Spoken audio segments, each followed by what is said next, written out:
Spags, I'm back. You can call me a Boston boy and not an LA boy anymore. You're a regular-sized Boston boy now, but you are back to recap the Super Bowl as only Splash Play could do it a little bit later than everybody else out there. But the good news is we got a lot to talk about. Odell's ACL tear, Sean McVay thinking about leaving. The QB carousel is also heating up with some Tom Brady unretiring rumors and maybe even Kyler Murray parting ways with the Cardinals. And oh yeah, we got to talk about the Splash Play offseason plan. So Pete, hit that intro.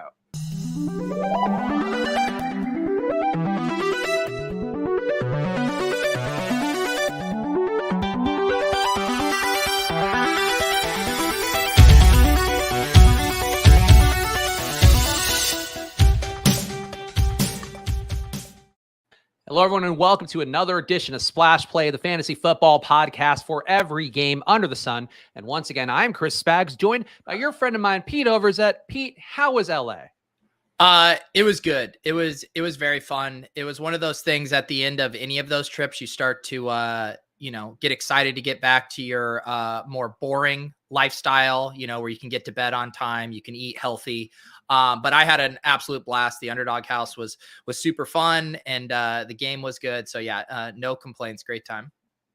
Yeah, we'll get more. See if there's any hot goss that Pete has from the LA trip. But make sure you are hitting the like button, whether you're watching on Pete's channel or the Splash Play channel. And also make sure you go give us 5 stars and a review over on Apple Podcasts. Because quite frankly, if you're listening to this show now and you're hanging out with us, I feel like the least you could do is give us a little bit of a tip in form of a podcast review on Apple Podcasts. It would help us out a bunch. So please go search Splash Play or check the link when we post the show afterwards on @SplashPlayPod. You can find the pod.link there, and it'll take you to the review page as well for any of the podcast apps, but especially Apple Podcasts. Help us make a jump here in the offseason. Does mean a lot to us. And also make sure you go to footballoutsiders.com/subscribe. I warned you guys the $1 a week deal was going away on the 13th, and now it's gone. So I honestly don't even know what the pricing is, but I know every price that you get over at Football Outsiders is going to be worth every red cent. So go over to footballoutsiders.com/subscribe now. Check out the packages on there. We're going to have some stuff coming up for the USFL. The NFL draft going to be going strong as well, with lots of interesting information that we're going to be deploying here for some of our early best ball drafts we'll be doing over on Underdog. So go to footballoutsiders.com/subscribe now and check out what we have going on. And last plug, use the promo code SPLASH over at Underdog to get a $100 deposit match. Pete, I didn't think I was going to play more big game lineups. I played a lot, and I'll tell you what, did not make a single penny back. The big game, were those the 3-man drafts? Yeah, the 3-man drafts. I mean, to be clear, I did make some money back, but I definitely gave, I think, $75 to Underdog, which is hard to do when they're a sponsor of the show and then you're giving them money right back to them. It just feels unfair. Yeah, it's not my favorite format. We were kind of spitballing on the show, like ways that you could add more rounds or more complexity to it. But yeah, it's a little limited in what you can do, the amount of combinations and all that stuff. Well, the thing that hurt me was I think the winner had Cooper Kupp and then got Tyler Boyd at the last pick of the final round, the 4th round of those picks. And that just sucks because, like, I could tell you Tyler Boyd did not make it to a single 4th round I was in. And I did about, I think, 18 of those big game, short form drafts on Underdog. So nothing against Underdog, just it does kind of show that, especially for, a short single game format on that site, like, you really are going to be held victim to other people drafting really stupidly and insanely, just try to get different. Yeah. Yeah, I think my idea on last week when we were talking was to add other scoring elements in there. Maybe you do add the defenses and kickers too, just to add a little bit more. I mean, that's obviously what Showdown Contest had to do, just to give more life to it. Or what if you did quarterbacks, but like a point penalty, where they had less points that took them down to more like the average for the top running backs and wide receivers. Just something to get more players in that pool. Is that what you're just kind of whispering in everybody's ear at the Underdog House? Like, hey, wouldn't be the worst idea if maybe you got QBs and a little bit of a point deduction? I literally just thought of that 4 seconds ago. I have not floated that yet. Oh, well, hopefully they watch the show. Now they'll know. Give me some gossip from LA, though. You had a good time there. We had our pal Nick Ercolano on Friday. And I don't know if you saw it. Nick actually DM'd me this over the weekend. His God is Good tweet, of course, just taking a page out of Super Bowl MVP Cooper Kupp, ended up getting over 75 likes. So there is enough people out there. Just, the heathens are a little more online late at night. Yeah, it was a good line if it was over, a longer period of time. I knew in that hour of the show that was going to be tough. Good gossip from LA. I mean, did I tell you I was at a party with Chase Claypool on Saturday? You did not? Did you try to introduce yourself? You know what? I did not. There were a couple NFL players at that. Marlon Humphrey was at it. But yeah, Chase Claypool was the one that I was pretty stoked to see there. And yeah, he was just kind of chilling with his guys. It was a lot of people coming and going, so I didn't get a chance to make my move. The guy I did try to say hi to, and I got big timed so hard was Josh do you Norris. know, no. What are we the Russia saying he has no sound? That might be you. Is anyone else in the chat having issue with it's sound? playing. I just turned on my laptop for a Okay. second. We're going. Don't scare me like that, dude. Do you know Tom Dwan, the poker player? I know Tom DeLonge from Blink 182. No. So Tom Dwan is a very famous poker player. He played on TV a lot on Poker Night in America with, the Doyle Brunson, Phil Hellmuth. He was the young gun. And I have some mutual friends with him. When I was doing the Man's character, I had done this whole long series of a bit about finding Tom Dwan because he was, reportedly missing. So Tom Dwan rolls up to the party. And I was excited to see Chase Claypool. I was starstruck to see Tom Dwan. And I decided to just say hi to him in passing. I was like, "Oh, hey, Tom, we have some mutual friends." And he's like, "Yeah, I gotta, my buddy's out there. I gotta go talk to him." And just immediately got brushed off by Tom Dwan. So that was my one heartbreaking never meet your heroes moment. That's tough because, no disrespect to Tom DeWan. I'm sure a lovely human being. He's got a lot going for himself. It's not like he's getting bothered all the time by hot Tom DeWan fans who are desperate to talk to him. Just give you a moment, I feel like, is what he should have done.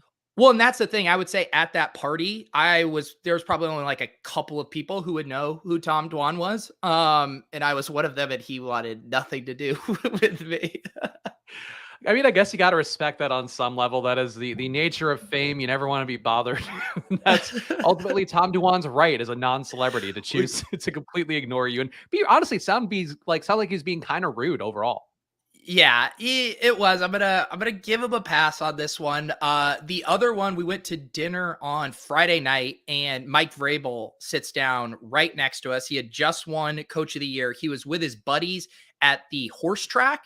They were coming from there. They had a photo that they had gotten taken at the horse track that they were all very excited about. They were hammered, and then two NFL reporters came and had dinner with him. It was one of his buddies' birthdays, I think. But Jeff Darlington, who is ESPN reporter, and then Diana, is it Rossi?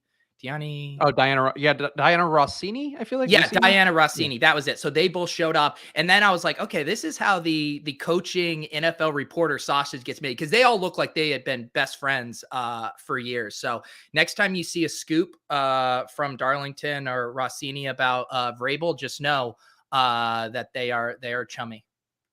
Well, so that's actually interesting, and I don't want to, get too much in the rumor mill, but there was one tweet that went viral that I actually did make a note of to cover in our Super Bowl recap, which we might as well get into now. There are rumors that Sean McVay, I guess, is considering retirement or considering that TV paycheck. I don't think it's the most likely. We know Sean McVay, dedicated to football. He's given quotes about how he doesn't want to play doesn't want to coach until he's 60, but thinks there's a decent chance he might end up doing that.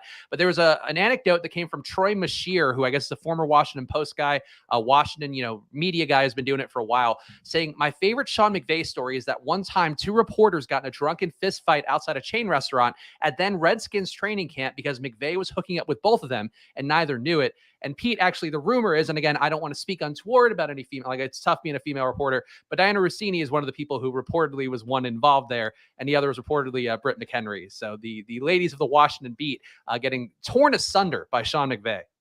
I had never heard that story. That sounds very salacious, and I will not partake in that kind of rumor mongering. Salacious and erotic, though, which is the best kind of salacious.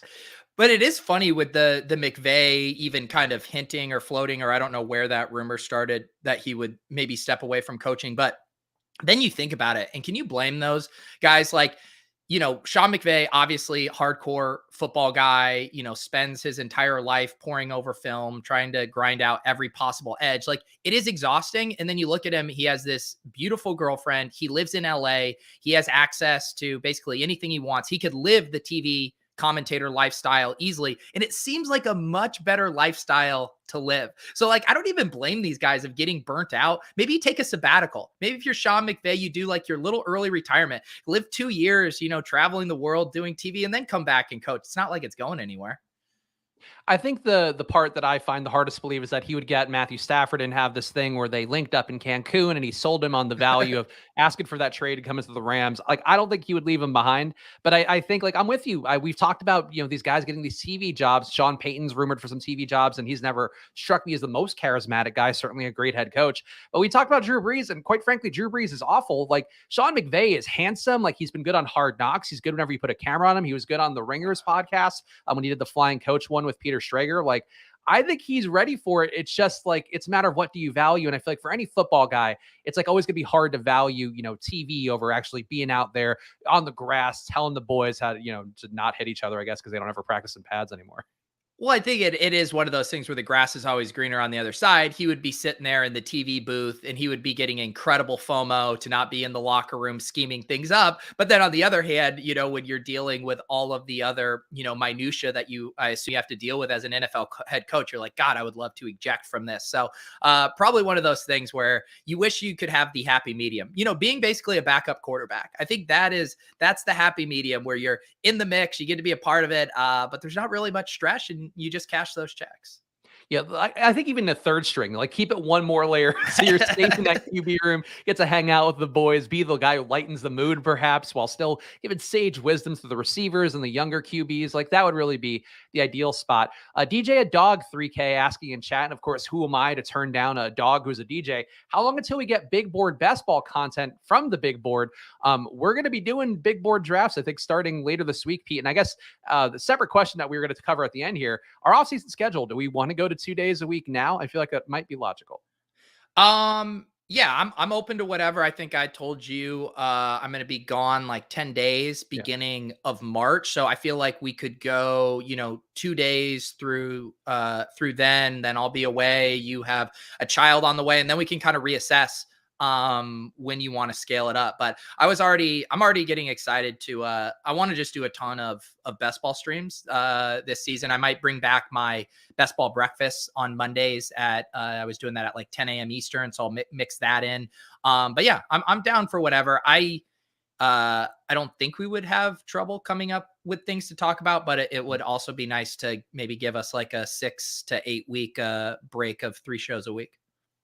It also feels like, I mean, and maybe this is too early. Like, is it time to do the off-season episode draft? Like, I know we did that last year, I think in maybe March or April, but like, are we ready for that? Are we ready to make that a show? Maybe we could do that at the beginning of next week, or do you want to hold off on that until we return from our half-assed efforts until leading into your vacation and my child rearing?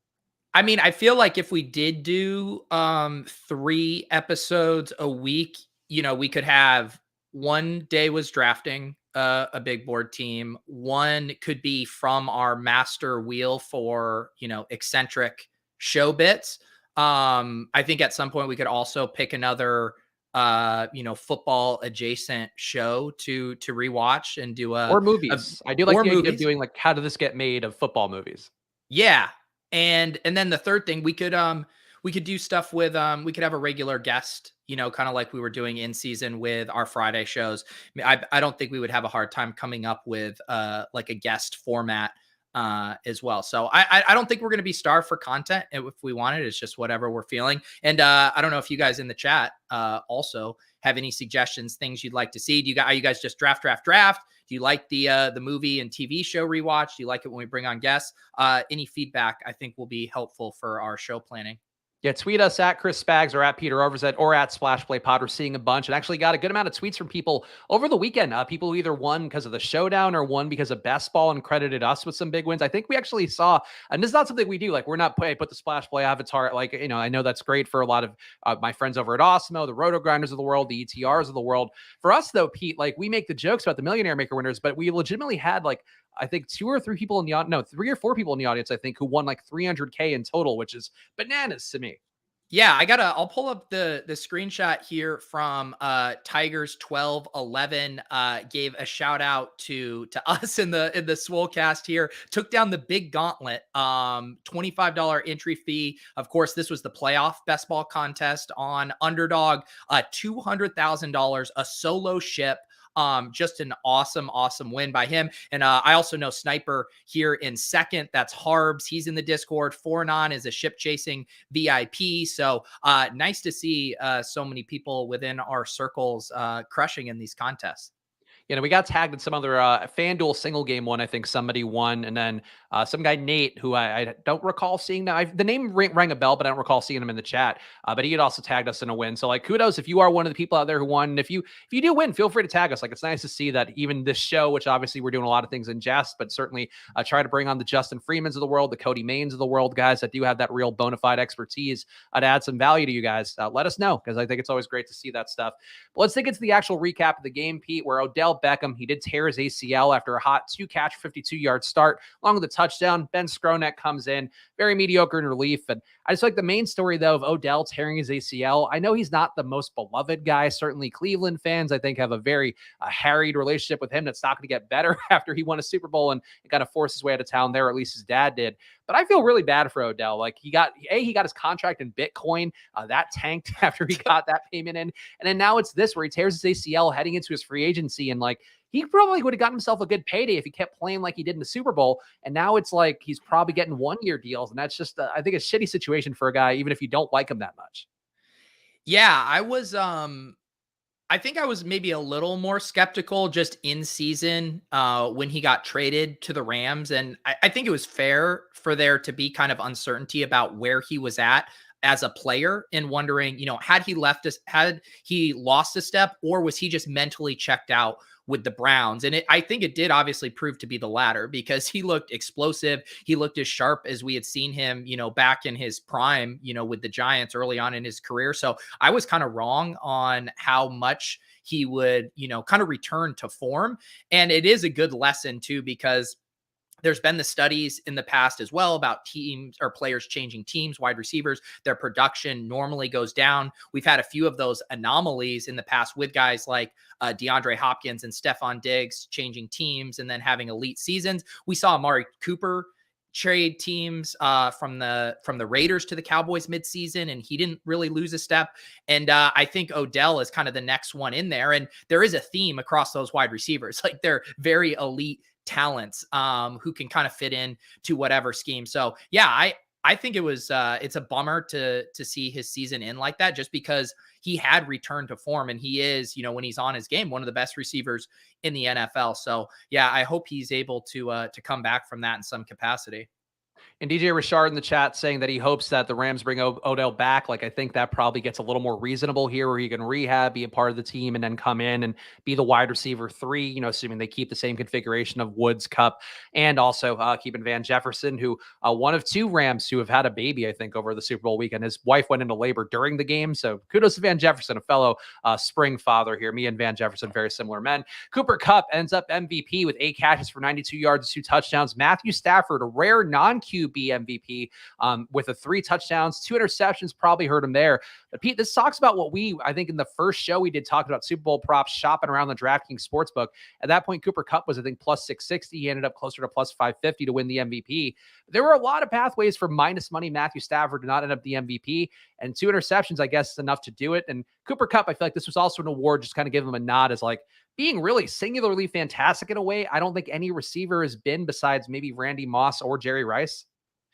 Yeah, I mean, it was kind of like that game for Cooper Kupp and Stafford was like their season in a microcosm, whereas like Stafford's, just good enough to not, ruin their chances to win. But Cooper Kupp really just makes all of the big plays. He had the touchdown catches. That one fade was a sick catch. When they needed a first down on 4th down, they said, yeah, we've seen the Cam Akers experiment. It's not working. We are going to run an end around to Cooper Kupp. So I didn't really see the Twitter fallout if people were upset that Stafford didn't get it. But to me, Cooper Kupp was the engine of their offense and their most consistently great player, and had an awesome game in the Super Bowl. So I think it's impressive, because I thought their offense looked pretty shitty after Odell left. Like he was giving them that extra level. And it was like, how many injuries can they withstand? They didn't have Higbee. They lose Odell. You see Ben Skowronek looking pretty bad out there. So to me, he really earned that MVP, and I have no issue with it.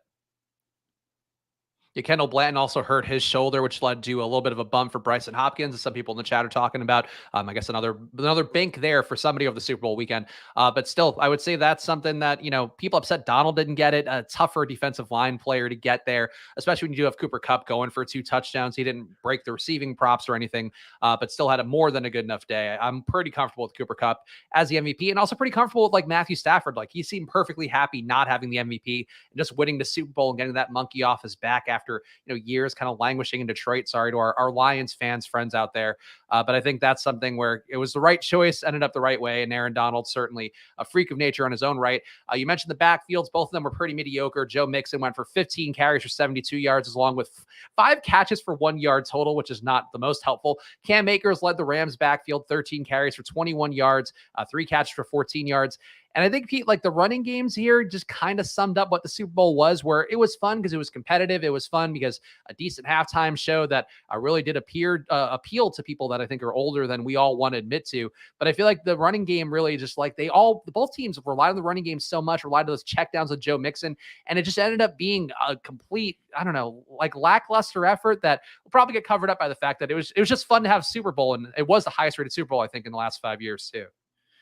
Yeah, it was an entertaining game. I think the teams, the Bengals, it wasn't that they weren't willing to run the ball, but they just like went away from Joe Mixon in a couple really obvious spots on 3rd and 1 using, Samaje Perine carries. Like that didn't look good to me. I actually thought Darrell Henderson, gave them a bit of a spark in the passing game. They basically completely phased out Sony Michel, which was interesting. But yeah, Akers just didn't quite. I don't know if we're attributing it to him, the offensive line, but the things were just not clicking there. Whereas I thought Henderson actually looked pretty good in the passing game there. But yeah, I mean, for the Bengals, for the most part, I think they were probably just wanting to have some kind of running game to take heat off the passing game, because Joe Burrow was under pressure so much. I think in a perfect world they would have had much more success on the ground and Burrow's not taking as many sacks. But it's kind of like a double-edged sword, because the reason they got there, the reason they've been so good, is because of their pass rate over expectation and how well Burrow can move the ball through the passing game. So it is really a tough predicament, I imagine, as an offensive play caller, to be like, how do we handle this? We're best when we're throwing the ball, but our quarterback has no time to do it. It was something too, and I never want to put that much faith in something like playing Madden and then you make the deduction. But I'd read about in our Football Outsiders preview where our guy Aaron Schatz, who's the editor-in-chief, who's been doing this for more years than Pete and I certainly have, more years than a lot of people out there. Football Outsiders being around for over 20 years, and Aaron being a forerunner of the analytics movement out there. And he had talked a lot about the risk profile for Joe Burrow if he holds onto that ball too long, that it's going to make it just impossible for him to get the ball out. The pocket's going to collapse a lot. And I saw that then I was playing Madden in the afternoon, and I was playing as the Bengals, got absolutely destroyed, where Aaron Donald kept getting up the middle. Leonard Floyd everybody was getting up the middle at me as Joe Burrow. And I was like, wow, maybe this actually is something to be concerned about. And then we saw it happen in real life. Still didn't stop T. Higgins, though, from having a solid day, 4 catches, 100 yards, 2 touchdowns. Jamar Chase held in check by his standards, only 5 catches for 89 yards, but I think did beat his prop line. So he had that going for him. I just feel like overall, Pete, like the Bengals probably shouldn't have been there. Seemed a little happy to be there. Evan McPherson enjoying the halftime show, not going into the locker room. Like, I get it. But at the same time, like, I just kind of feels like we talked about a couple of weeks ago, like that Chiefs-Bills game was the real Super Bowl in some respects. Yeah, I was talking with the Underdog guys about that, of like, how do you think the Super Bowl goes if it's the Bills? And I do really think if the Bills sneak by the Chiefs, they win the Super Bowl there. And I think it was one of those kind of like rock, paper, scissors things where the Bills beat almost any other team in the playoffs, but just didn't match up well with the Chiefs. Like that's the one team that could really go pound for pound with them. So it is unfortunate that we got the best game divisional round weekend while I was on a plane and not at the Super Bowl when I was eating pizza and watching on a big TV. But that's just life, Spags. I mean, it brings me joy to know. I know it did. You still saw the game though, so unfortunately, like not as much joy as it could provide me, that if you just missed it entirely and then we're like, oh no. It was actually funny too, because on my plane out there, it must have been like NFL classics or whatever on NFL Network, and they were showing the Chiefs Bills game again on there. I was like, okay, now I can watch it properly again on a plane. Commercial wise, anything you cared about? I kind of hated all of them for the most part. And I feel like that's just, the kind of recurring theme of everything. The Coinbase one in particular, I was like, it was a QR code. And then at the end, it's like Coinbase. And I was like, I fucking knew this is going to be a company that was going to annoy me with this process. And like, apparently that did really well for them. So I shouldn't talk too much shit. But besides that, like really nothing stood out to me. It just kind of felt like a mediocre day of commercials. And I'm sure even more mediocre for you, probably paying even less attention at a fun little party house. Yeah, I really didn't. The only one that like got everyone's attention was the Coinbase one. I thought just from, I'm sure AdSense is writing up like a 10,000 word profile on that ad. Just as getting people to engage with a commercial is just so rare, where they were able to get people to bust out their phones and QR code and just try to figure this out. And they, did they pay for like a full minute too, where that kind of loading screen just kept hanging there as if like some connection issue happened? I think just the way they socially engineered that was really smart. But then their website crashed. So it's like, what's the point of spending all this money to drive people to your website if you don't even have the servers in place to handle the traffic? But yeah, the Larry David one I thought was funny. But I honestly didn't get to watch many of them in full or in full attention. FF Doom sums up my stance. I adamantly refuse to scan that QR code. That was where I was too, where I was like, I know this is going to be something annoying. I know it's still going to tell me. And I refuse to give them the satisfaction that they wanted out of that. But it's weird because they did have a message on the site, like indicating, oh, the Super Bowl ad must have crashed our servers. So they knew there was a chance, and it just still, they didn't do it the right way. And Justin in the chat bringing up the Sopranos one. I did enjoy Meadow parking efficiently with the Chevy Silverado. At the same time, like the Sopranos, between the movie they put out on HBO Max and now this, like, I know, Pete, you're probably it's not as near and dear to your heart as it is for me, of course, as an Italian American who grew up at the time frame The Sopranos came out. But I feel like the bastardization of The Sopranos is one of the downers for me of 2021 and 2022. I mean, consider you're talking to these guys. Welcome to the Let's maybe not talk about the bastardization of Italian American culture. It's more the bastardization of The Sopranos, I guess, but fair if we do extend it to all of Italian culture. I suppose you know what? No Chevy Silverado ads here, Pete. Yeah, that's right. I actually didn't hear. What was your Super Bowl setup? Where were you watching? What were you eating? What was the setup at the Spags household? So we are just here. It was just me and my partner, Alex. We went out the night before to have a merging of our families for dinner. And then we were like, yeah, we can't do anymore. I talked about it a little bit on the show, but like COVID exposure, not the best when you are basically due within a month or so, because it can increase the chances of the child being born stillborn, which is certainly not great, but also early pregnancy and all that, or early delivery and all that. So not worth the risk profile. So we just hung out here, loaded up on Shake Shack, I was certainly drunk by the time the Super Bowl came around. But it was just, a nice intimate one-on-one setting where you could really soak in the finer points of the game and also, make a deliberate choice to not look at Coinbase QR codes. Yeah, I enjoy both. Like I would say last year and in previous years, just watching at home with Lauren, where you can pay attention to everything is a nice experience. I kind of like doing every other year thing, go to a Super Bowl, do one back at your house. Pros and cons to both plays. Yeah, I feel like if I do the party, like I do like a smaller group party, because like I don't even want to get caught up like playing beer pong or something during the game, unless it's like, that Rams Patriots one a couple years ago where you're basically looking for any distraction. I feel like overall, like for me, like I do like smaller group Super Bowls because I actually want to pay attention. And like that's like for us, especially, like that's the encapsulation of all the hours and hours of like football watching and talking about it we've done. So I feel like you almost on some level have to give it that respect, even though that might be me being entirely too precious about the concept of football. I agree with that take. It is funny though, because I have this feeling every year where no matter how good of a game the Super Bowl is, it just inherently is anticlimactic because we dive into so much minutia and analyze so many things. We get action in the weirdest places that it is truly the like journey is more important than the destination of the event. Because then the game finished and it was like, it just always feels like a letdown, not because of the game, but just because we've already poured our heart and souls into these other random elements surrounding it. Yeah, I'm with you on that. So, Pete, I'm going to offer something up to you here because I did mention this to Pete before the show that I filmed a TikTok video, and I'm actually going to send you. What's the TikTok? Are you pumping your TikTok bags? Well, I am doing that as well. But I wasn't I'm not committed to posting regularly on there, but I did feel good that I had notched amount of views a little bit higher than Pete. I'm going to send you the link on your text right now, Pete, and you can make fun of me for it. But I did post my Super Bowl bets. Actually, as I told Pete before the show, was up late Friday night and thought, you know what I should do is try to make a TikTok here. And because I just, I know I have the ideas in my head about what could work on TikTok, what might be executable. Still have not posted very frequently on TikTok at all, as Pete will pull up when he shows you here. But Pete, 530 views on my TikTok with 2 Super Bowl bets that you have to take today. Fine, I'll begrudgingly follow you. Oh, thank you, Pete. I'll follow you back as soon as I, log in.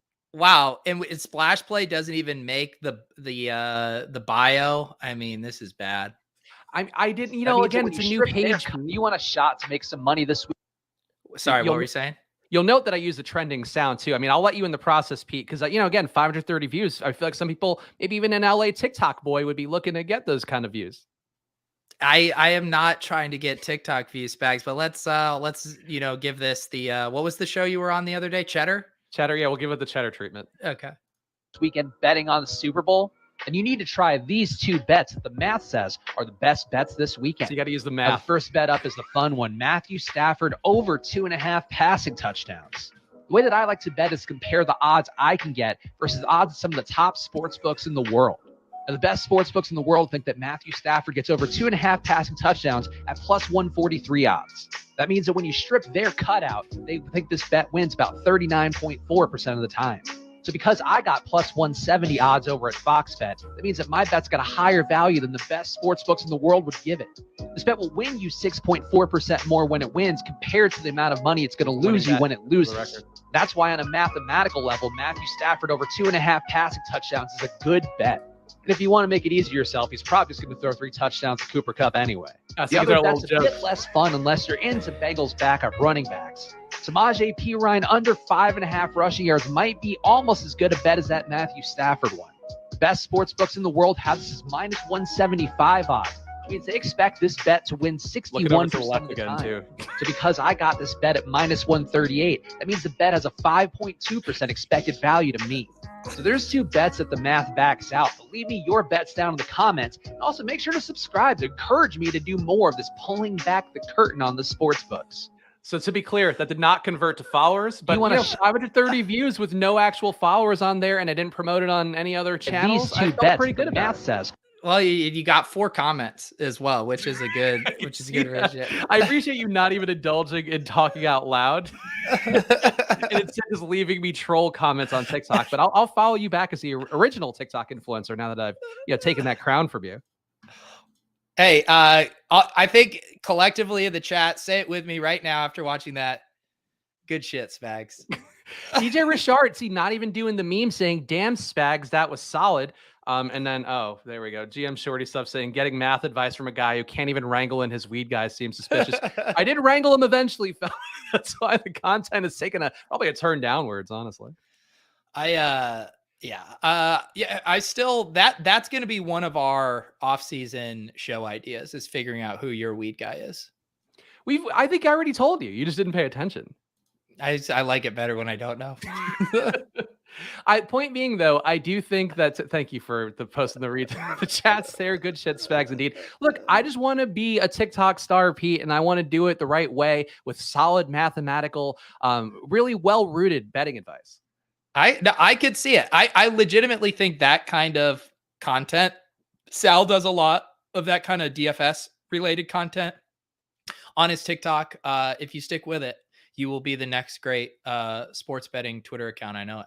I hope so. Anyway, you can follow me on there if you want to see if I do another one. I set up my OBS studio in here. I can theoretically do more. I just need to actually have good bets. That's really the tough part, is like now I'm 2-0 on TikTok bets, and I don't want to go wasting that juju on any sort of just random ass bet out there. Are you going to put your betting record in your TikTok account? I mean, if I keep winning, 50-0 on TikTok bets, just keep deleting the ones that don't win. Dude, the record shit, like I'm still like with my Betsperts profile, and I finished at I think like 47% on the year, but it's just like staring at a losing record every time you log in sucks so much. I mean, that's the thing that, like, we talk about a little bit on this show. And I think, we're trying to do with the company I work for, Edge Sports and Champion Gaming, what we're doing with all the betting stuff, obviously Football Outsiders as well. But like, the best bets you can make are not sexy. Like, they're not fun. It is like, Matthew Stafford over 2.5 passing touchdowns. Like, that's kind of fun. Samaje Perine under 5.5 rushing yards. Like, I think I mentioned that on every show last week because I knew that was a bet I was going to be taking and putting a good amount of money on. And it's like, that's not a fun bet. Like, that's not one people want to hear about, but ultimately those are the ones that you actually have a shot to win money on. Yeah, and I mean the Super Bowl, exposes that dynamic to the extreme because there's so much to bet on, and some of it is just fun. And I mean, even I get the alerts for the ETR, and they had far more bets on just any other random Sunday, just because the amount to choose from, and less handle being put on them to get them to a super efficient spot. There just weren't a ton of like obvious glaring bets. Even kind of my thesis on the Cooper Kupp receiving line. I know Underdog ended up moving it up, I think 4 to 5 yards from where it opened, but I thought it was even going to get higher. I wasn't really hawking the bets on Sunday close to game time, but did you notice any good under stuff pop up? No, honestly, like some of the ones that I had seen pop up, which thankfully, again, I talked on the show, I have not been able to get a BetMGM account. A lot of the ones that looked good, according to like the positive EV metrics, where you're comparing, the basically Pinnacle Sportsbook, but Pinnacle Bookmaker, any of the top European ones are going to mostly give you a pretty good read. Like it was Cooper Kupp over 8.5 receptions, which he didn't hit. It was Sony Michel over 5.5 carries, which he didn't hit. So like, I honestly don't even know what good bets were. I think I just got lucky getting those too early and being like, all right, cool, I'm done with my prop betting for the weekend. Yeah. Yeah, I was I had bet some prop bets earlier in the week that I did pretty well on. And then the underdog one, when we were on the show on Sunday morning, I was just like ripping off a bunch of the 5-leg ones. I actually did hit my main one that I tweeted out earlier in the week using my Joe Burrow special. I did have the Cam Akers under 64.5 rushing yards. So felt good, on my public gold star whale play lock of the century, to hit that. What we did too was Alex was looking at signing up for FanDuel because she wanted to put in one bet, and basically what FanDuel offered was like I think a 56-1 odds on either side's money line. So obviously you take the Rams money line; they were the favorites to win anyway, and you could bet whatever you want and sort of bet it within reason, and you're gonna end up with a profit. I ended up putting like 3 different parlays in for her. One was still the Rams to win, but with the Stafford over 2.5 touchdowns, so that ended up cashing, and then 2 like really longer legged, same game parlays that had a much lower chance of winning. And it's like, those are still the best bets you could take, which sucks because some of the promo ones, like we've talked about with kickers winning MVP or even D lineman winning MVP, like not going to be as good. But that first like bet promo you get from any of these books, like that's your best chance to win money anytime. And that just kind of bums me out that that's like the ecosystem right now. Yeah, we should do a futures betting show. I'm sure I don't know if Football Outsiders has some of their early kind of like power ranks type of data out for next year, but it'd be fun to, you and I make a couple futures bets and then be able to kind of track those throughout the year. Yeah, I'd be up for that. I think that's certainly on the off-season plan that we'll be fleshing out here live on the show. And just to kind of prove my point about the betting, here's checking one of the sites that I use as a check and balance metric compared to some of the sportsbook odds. The best bets you can get right now are Brentford versus Newcastle United. If you take the total goals under 1.5 on FanDuel, that's got a 9.4% EV. The Asian handicap, which I guess is -1.5. I don't even know what that is. For Manchester United, also looks pretty good on DraftKings Sportsbook. That's got +265 odds. So Pinnacle has it as +225. And then Burnley versus Leicester City, the over 3.5 goals, Pete, +260 compared to +213. Those are the best bets you could take, Pete. And I know you're a big soccer fan and you're always worried about the Asian handicaps, which honestly sounds like a phrase I shouldn't even be saying out loud, but I guess that's a betting style that we just didn't know. I can already tell how this is going to go. You're going to crop me out and you're going to cut this clip. You're going to make a TikTok that's going to get 324 views on it. I already know how this is going to go. Here's everything you need to know about Asian handicaps in soccer. I'm going to get canceled somehow because people don't even watch the whole TikTok. One bet you can afford not to make. I'm Chris Spags. Oh God. I honestly though, like if you're telling me, Pete, that you wouldn't take like if we figured out like an easy pathway to becoming TikTok famous and like it took, and 30 minutes of recording and editing a day, like I think we both would take that, right? No, Spags, I know what kind of content can crush on there. I know how I don't like doing that kind of shit. It's not fun or interesting to me. But what if you could make it fun and interesting? Well, then I'm all ears, Spags. All right, let's talk NFL offseason news, things that are fun and interesting. And then, of course, the one that I have up first is the kind of depressing one. Brian Flores, there was one news item I thought was interesting. We're going to cover a lot of the QB carousel. I think there actually is some interesting stuff that I mostly culled from The Athletic earlier today. But Jim Trotter, NFL reporter for a while, did write about the Brian Flores lawsuit. And I just thought this was actually, Pete, you might be worth putting this on the screen. Check your text. So this is basically a quote from a Jim Trotter article talked about the Brian Flores lawsuit. And I think, for us, it's just important to talk about this both as football fans and also people that I think just want to, see people get the right thing done by them. There's a quote from this article by Jim Trotter saying, "Not all have been willing to go with the status quo. Clarence Shellman spent 16 years as an assistant coach before jumping to the NFL, where from 1991 to 2011, he coached some of the game's top running backs, including Emmitt Smith and LaDainian Tomlinson. From 2007 to 2011, he was offensive coordinator of the Chargers, who ranked in the top 5 in scoring each of those seasons and went to the playoffs 3 times, including a trip to the conference final. As his career progressed, he dreamed of becoming a head coach, but the higher he climbed on the occupational ladder, the farther he found himself from the desired destination. So in 2012, he walked away from the game. It's emasculating. It's devastating." He said, "at the unequal playing field. You work tremendous hours and you produce. Then you see guys come into the game that have coached 3 years or they're sons of somebody else. The next thing you know, they're a head coach and you're not. You've been busting your ass all these years and you can't even get an interview. It really plays with your mind. You realize that you don't really have a chance. It's almost paralyzing. Part of the problem is that most coaches can't do anything about it because they need that salary," he continued. "So they play the good soldier and they go on. But I was different. When I realized how this thing operated, I saved my money and I invested my money and I walked away on my own terms. As much as I loved the game, which had given me everything, including my education, I could no longer look at myself in the mirror and know that I'm going along with the systemic racism." It's real what Brian Flores is saying. Again, a tough article snippet, Pete, but one that I thought really crystallized it pretty well. And I honestly never even heard the name Clarence Shellman, certainly a little before we were doing this as pros or, on, a meaningful way, getting paid to do this on camera. But I like those things. There's probably 20 million more anecdotes like that. And it just kind of, I don't know, put things in perspective for me in a way that I thought was worth sharing. Yeah, it does. It's one of those moments too when there's a lot of things where you hear the one story because it bubbles up into the mainstream consciousness, and then it makes you wonder, this can't be an isolated case. How many other times has this happened and we haven't heard about it? And so, yeah, I think it's good for people to hear these other stories and just know that they can't write it off as a one-off incident or, Brian Flores, whatever kind of, reasoning they'd want to assign to his, actions. I think it's good to know that there is kind of a systemic underbelly to all this stuff. So hopefully there's more stories that come out like this, because we've seen, I don't want to equate it exactly, but kind of a parallel thing with Colin Kaepernick, getting blackballed and not a lot of people coming to stand up for him. And it makes it a lot harder to ignore when there's more and more people, coming out of the woodwork for it. Yeah, with the Kaepernick thing, people outright discrediting his performance, pointing out like, oh, he wasn't that good. But meanwhile, there's a lot of QB jobs in the league where even if he's not that good, certainly based on the pedigree, he should have had a job. But look, we got to be responsible here. Pete and I certainly both, I think, come from a similar worldview here. But I just want to make sure that we're doing the best to support these communities out there that maybe just need more people like us and not just sit there and go like whatever. So that's soapboxing a little bit here. Other news though, Pete, and again, a lot of this was covered in The Athletic. So full credit to our guy. Actually, go to our pal Arif Hassan's page and sign up for The Athletic there, because Pete and I both made the jump to The Athletic. I know over the summer, or I did over the summer. I think Pete did at some point last year. And I have to say, I don't know if you feel the same way after a full NFL season, but always lots of interesting wrinkles. And it's also just nice to be able to actually read the articles that people post quotes from on Twitter.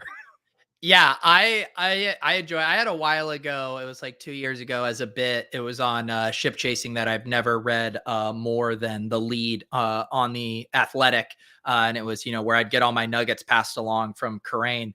But I did get subbed up this year, and very happy to have a sub. Even on the plane, I was reading Jordan Rodriguez, who is the beat reporter for the Rams for The Athletic. Really great writer, and I read her kind of like long form profile about the Rams winning the Super Bowl. And I never read shit like that because it's just like, it's not about fantasy. It's not whatever. But it was so well written and the quality over there, it's really good. Yeah, and not an ad though. Again, I really do think if you're going to sign up, use our pal Arif Hassan at Arif Hassan NFL's sign up because that'll help him out too. But I just wanted to give them a shout out because I think they really make it easier to cull through news for segments like this one. And the news item that stood out to me: Tom Brady reportedly "quote unquote" grew tired of the Bucs coaching. It could be more live than expected to come out of retirement to play for the Niners. They also pointed out on The Athletic that Jimmy Garoppolo and Brady had the same agent, which could make something like that easier. And this is something, Pete, where we've talked and done our best ball drafts already for 2022. Hyping up Trey Lance, bummed that we couldn't get Trey Lance. There is a real world here. I feel like, I don't know how likely it is. I don't know if you have a feel about odds you'd put on it, but I don't think it's like a 100-1 chance Tom Brady comes out of retirement. It feels like with some of these tea leaves, like maybe this is just a graceful way to leave the Bucs and then keep the window open for himself. And I guess would explain too why he didn't want to be too rash with the reporting around it. But it feels like there's a chance we do get Tom Brady back and he just completely goes against his word that he gave us so far. Well, yeah, I don't know if it's just my cynical take, but I was also like, this is another way for Tom to kind of wrestle back his retirement story himself. He felt, I know, upset the way he got scooped by Schefter with that, then had to come out, say no decision was made, then does come out and say it. And I was applauding him at the time for not doing this whole elongated, victory lap kind of thing. And now it's like, oh, I think I spoke too soon, because if he's going to do the, oh, I might come back thing all off season, that's going to become absolutely exhausting. So, yeah, I saw rumored it was like going back to retire one season with the 49ers, which obviously on paper like makes a ton of sense. Although, man, what a tease if everyone who's drafting Trey Lance right now is like QB7, has him get cucked by Tom Brady returning to play a season for the 49ers. But yeah, I can already tell this story is going to exhaust me this season. But my main take on it is Brady just wants to, one, control his story, and two, he likes to feel wanted, and having teams even think that he might come back and to get courted and receive these offers or whatever. I assume he's just going to lap up the attention without really any true intention to play this year. And guys online always make the joke about retired players like, oh, they're home for 5 days and they're being asked to do chores. And they're like, he just wants to get away from the old battle axe. But like, that honestly might be a part of it for Tom Brady for real, where he's been doing this prep work, his insane TB12 methodology, whatever he's doing with Alex Guerrero, doing that since 2001. Like, at a certain point, like, I don't want to say become a prisoner to it, but certainly get accustomed to just that being the ritual, that being the work that has to go in. Then you don't have that. And it's kind of like life loses all purpose. It's like these old CEOs who retire and then they're like, then they die within a year. Not that Tom Brady's going to die, but I do think there's something that it's just like, he just wants to be back in the mix probably already. And the Niners would certainly be a fun storybook ending, the one he could have probably had last time too. So we'll see how that goes. And we'll certainly keep using it. We'll keep talking about it, keep checking the reporting, Pete, but also maybe sometimes use it to annoy you whenever there's a little bit of airtime to fill. Yeah. Coaching carousel and, quarterbacks may or may not be retiring, my favorite topics in life. So that's what we're here for. That and TikTok, serious TikToks from Pete. There's going to be the three segments that might pop up on the offseason episode draft. Just entire episodes dedicated to all of those three. All right, here's a contest that we should do for an episode. We should have you and I each film a single TikTok. We get a topic from the chat.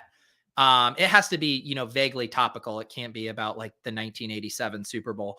And Spags and I each make a TikTok on it, and we can't promote it, on Twitter or anywhere else. We just have to like let it ride on TikTok, and we'll see who gets more views.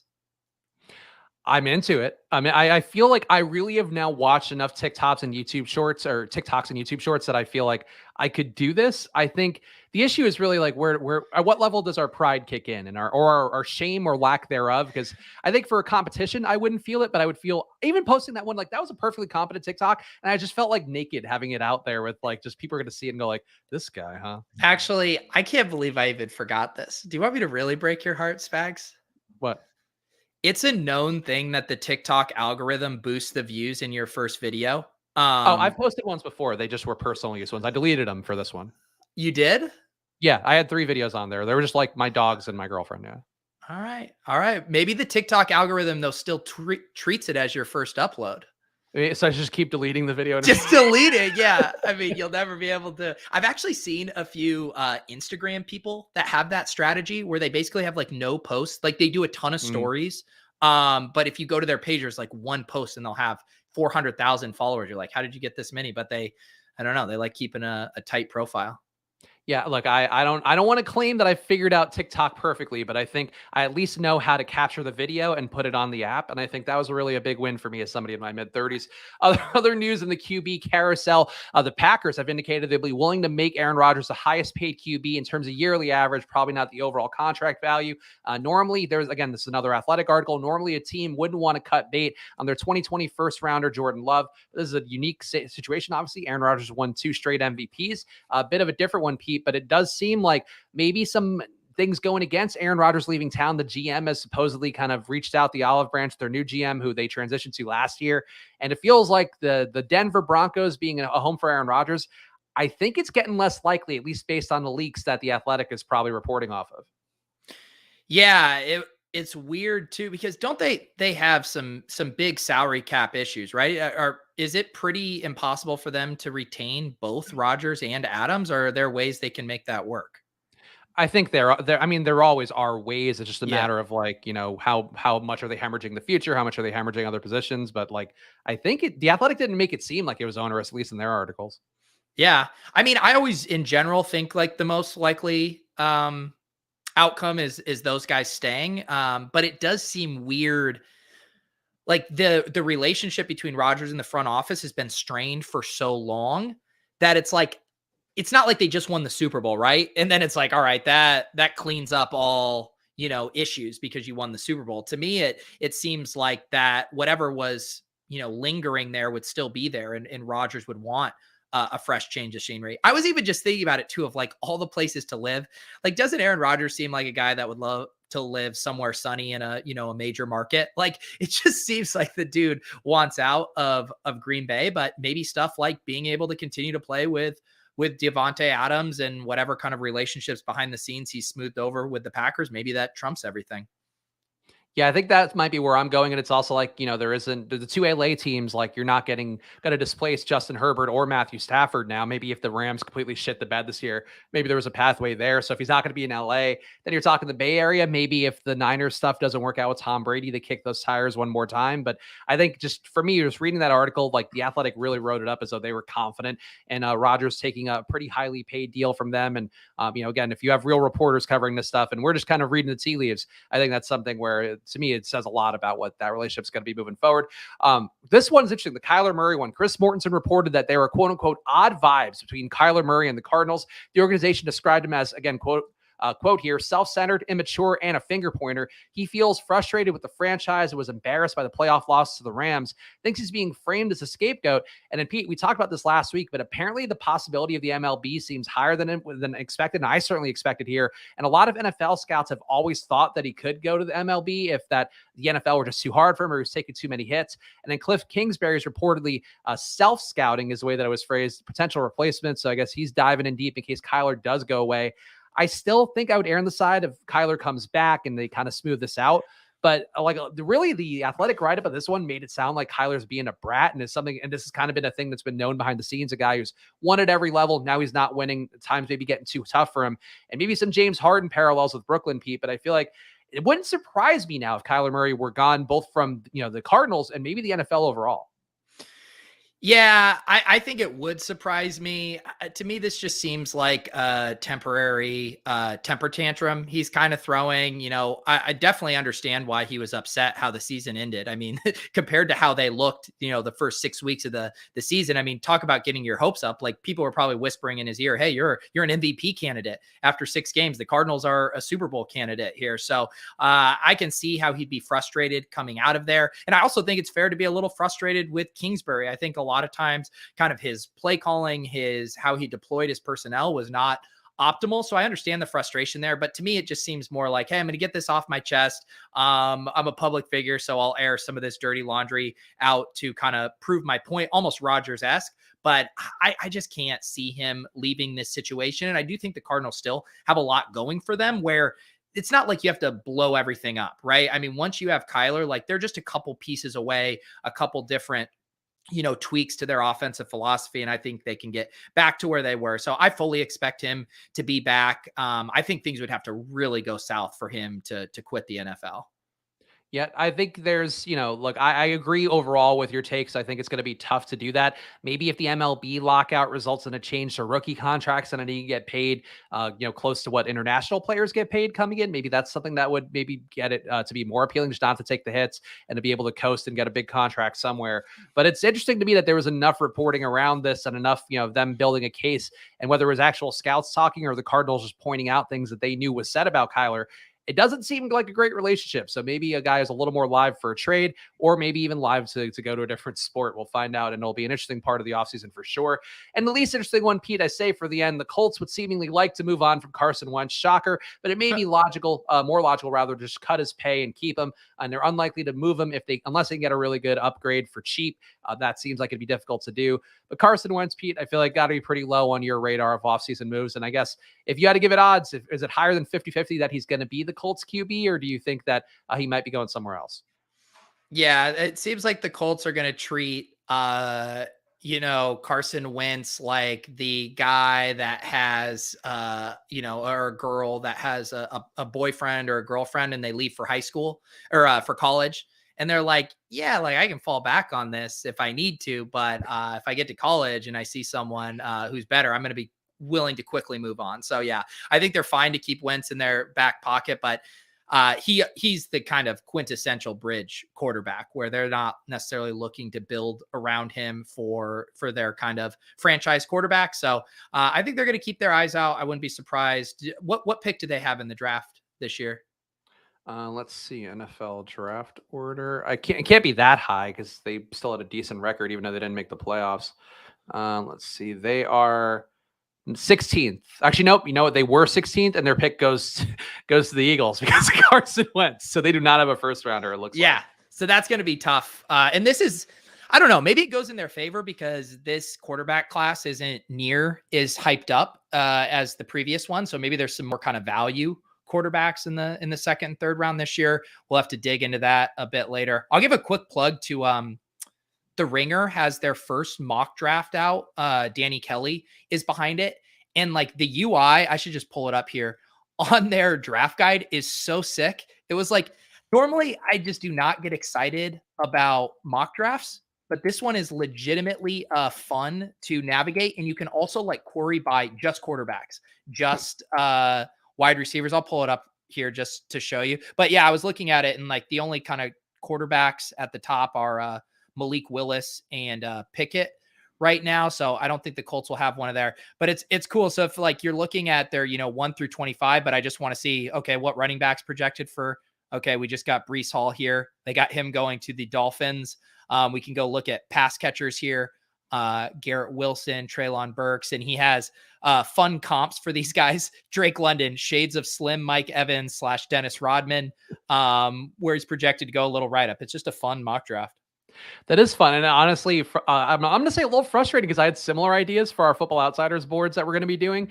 And I will say they might have executed on it a little better than some of the ideas I have. But we're going to positional sorting and all of that. And Football Outsiders, I think, going to be as credible a source, if not more credible than the Ringer's Danny Kelly. But you're right. That is a pretty sick setup and one that I maybe wish I had known. Sorry. We're mock draft aggregators over here, but I just enjoyed poking through that one this morning. Now, look, The Ringer does a lot of cool ones. I remember they had the trade deadline thing when Bill Simmons stopped writing that column and then just made it a content board kind of thing. And they also designed that really slick. Like The Ringer doesn't do a lot content wise now as much as they were certainly in the Grantland days, or that team was in the Grantland days. But when they do something, they make it look pretty swank. So go check that out. There's honestly, it's worth checking out. Like obviously, I will swear by Football Outsiders as a draft resource, but I know there's a lot out of there. We talked about RotoViz, The Ringer, take some out of all of them really and do the best you can to do what you have to do in the underdog big board drafts. So we're going to be doing a lot of on this show. Pete, any final words for you? Any final thoughts? I feel like, so we're going to come back and do a show on Friday, right? That sounds right to you, or would you prefer Thursday? I'm good with either. I'll be around. We could, we're going to do a draft, right? Mm-hmm. One of those. Okay, so then it was Friday, just I feel like our Friday shows tend to be more of a staple, whereas Thursday it's always like, oh, then Friday's like I think we should make Monday and Friday our show days for the 2-day a week period that we're gonna do. okay. Yeah, let's do so you want to do Friday drafts? Yeah, Friday drafts and hijinks, and then Mondays we'll be catching up on the offseason. Maybe we'll do team by team previews. I know Football Outsiders will be doing that too, but we can do it from more of a fantasy angle, and we could do our movie watches. I mean, we need to hear from the people what they want, whether it be in the Deposit Kingdom Discord or on Twitter. Tweet us at Chris Spags, at Peter Overzet, at Splash Play Pod, so we know just what's going to keep people most engaged. Because maybe another Playmakers rewatch, Pete. We could try that one more time. No, I like that plan. And then we can leave Thursdays as like a flex idea if we have like a one-off show idea or a guest that we want to bring on. We can keep the Thursday at 2:30 kind of earmarked for that. And maybe at some point, Pete, we'll be doing some separate betting content, and we could talk about Burnley and their odds of winning by the Asian handicap. I would love that. I would love nothing more than to dig into the EPL. It's one of my great loves. I never talk about it. I'm kind of embarrassed about how much I actually know about it, Spags. But yeah, that would be a dream come true. Seriously though, have you ever heard the phrase Asian handicap? Because I didn't know that was a bet type until I saw it on the site and was like, oh, okay. You don't see a lot of new things, I think, at this point with how long we've both been doing this. And I had not ever heard that phrase once in my life and was honestly very confused. No, and I'm actually offended because when I bet, I don't see race. So if you want to, keep trying to further divide us, All right, make sure you follow at Peter Overzet, follow at Chris Spags, follow at Splash Play Pod. Of course, subscribe to both the Peach channel and the Splash Play channel because we'll have the shows up on both. And maybe we'll figure out a real reason for the Splash Play channel to exist besides just archives, but that's for the off season. So we appreciate you guys hanging out with us. If you get time, leave us 5 stars and a review on Apple Podcasts. The pod.link will actually give you that on the Splash Play Pod tweet that goes out. This is probably too complicated. So just leave us 5 stars and a review on Apple Podcasts. That's really the main point here. And we'll be back on Friday at 2:30 doing a best ball draft because this fun never stops here on Splash Play. See you guys then. Bye.